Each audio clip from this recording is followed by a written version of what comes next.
ఆసియాలోనే అతిపెద్ద గిరిజన ఉత్సవం మేడారం సమ్మక్క సారలమ్మ మహాజాతర నేటి నుండి అత్యంత వైభవంగా ప్రారంభమైంది. ముత్తమల్లెలతో పిల్లా పాపలతో లక్షలాదిగా తరలివస్తున్న భక్తులతో మేడారం కనుచూపు మేర జనసాంద్రంగా మారింది. నేడు జాతరలో తొలి ప్రధాన ఘట్టం ఆవిష్కృతం కాబోతోంది. సాయంత్రం వేళ కన్నిపల్లి పులిబిడ్డ సారలమ్మ గద్దెపైకి రానుండడంతో భక్తుల్లో భక్తి పారవస్యం ఉప్పొంగుతోంది. ఇప్పటికే జంపన్న గద్దెపైకి చేరుకోగా వనదేవత సమ్మక్క భర్త పగిడిద్దరాజు పునుగొండ్లలో పెళ్లి కుమారుడిగా ముస్తాబై మేడారానికి పయనమయ్యారు. ఈ వేడుకలో మంత్రి సీతక్క పాల్గొని పగిడిద్దరాజుకి ప్రత్యేక పూజలు నిర్వహించారు. విద్యుత్ వెలుగులతో మహానగరాన్ని తలపిస్తున్న మేడారంలో ఆదివాసీ సంస్కృతి సంప్రదాయాలు గుబాలిస్తున్నాయి. భక్తుల సౌకర్యార్థం అధికార యంత్రాంగం విస్తృత ఏర్పాట్లు చేయగా భారీ పోలీసు బందోబస్తు మధ్య జాతర ప్రశాంతంగా సాగుతోంది.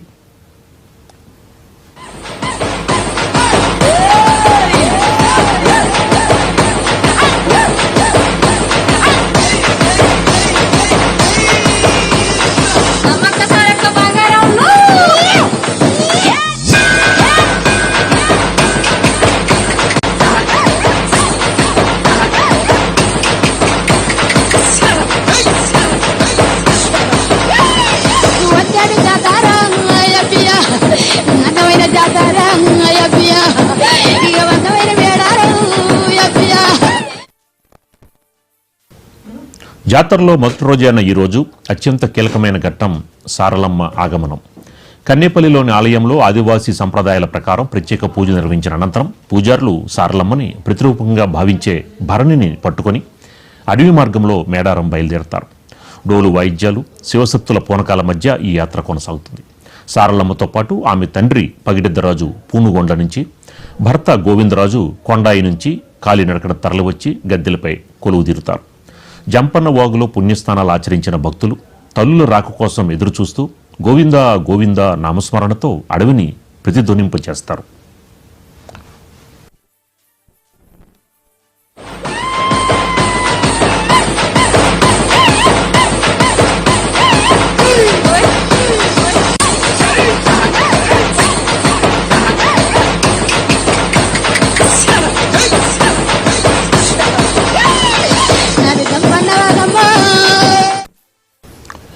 జాతరలో రెండో రోజైన గురువారం అత్యంత ఉత్కంఠభరితమైన ఘట్టం సమ్మక్క తల్లి గద్దెపైకి చేరడం.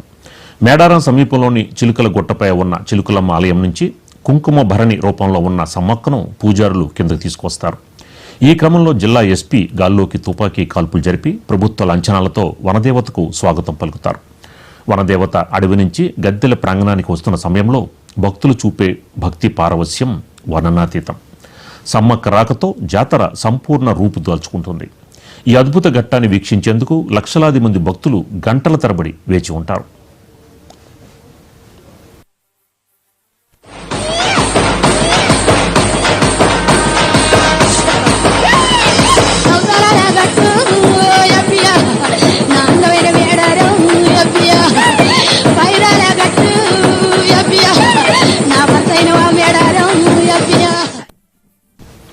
శుక్రవారం జాతరలో మూడో రోజున భక్తులు తమ మొక్కులను తీర్చుకుంటారు. సమ్మక్క సారలమ్మలిద్దరూ గద్దెలపై కొలువు తీరడంతో భక్తులు నిలువెత్తు బంగారాన్ని అంటే బెల్లం నైవేద్యంగా సమర్పిస్తారు. తమ కోరికలు తీర్చాలని కోరుకుంటూ అమ్మవార్లకి కోళ్లు మేకల్ని బలివ్వడం, ఎదురు కోళ్లని వదలడం వంటి ఆచారాలని పాటిస్తారు. గిరిజన సంప్రదాయం ప్రకారం మేడారం తల్లులు కొంగు బంగారంగా భక్తులు విశ్వసిస్తారు. తెలంగాణతో పాటు ఆంధ్రప్రదేశ్, మహారాష్ట్ర, ఛత్తీస్గఢ్, ఒడిశా రాష్ట్రాల నుంచి 1 కోటి మందికి పైగా భక్తులు తరలివస్తారని ప్రభుత్వం అంచనా వేస్తోంది. ఇప్పటికే 50 లక్షల మందికి పైగా భక్తులు ముందస్తుగా దర్శించుకున్నారు.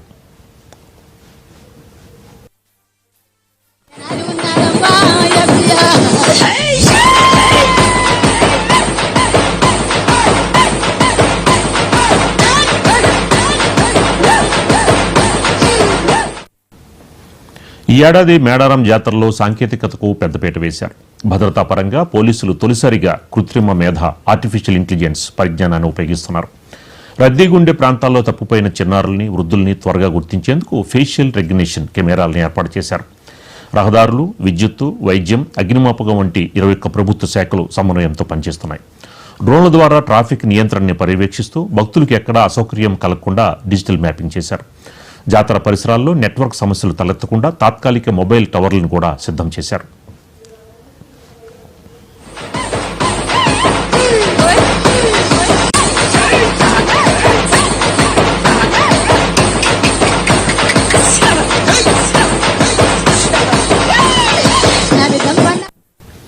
శనివారం సాయంత్రం దేవతల వన ప్రవేశంతో 4 రోజుల మహాజాతర ముగుస్తుంది.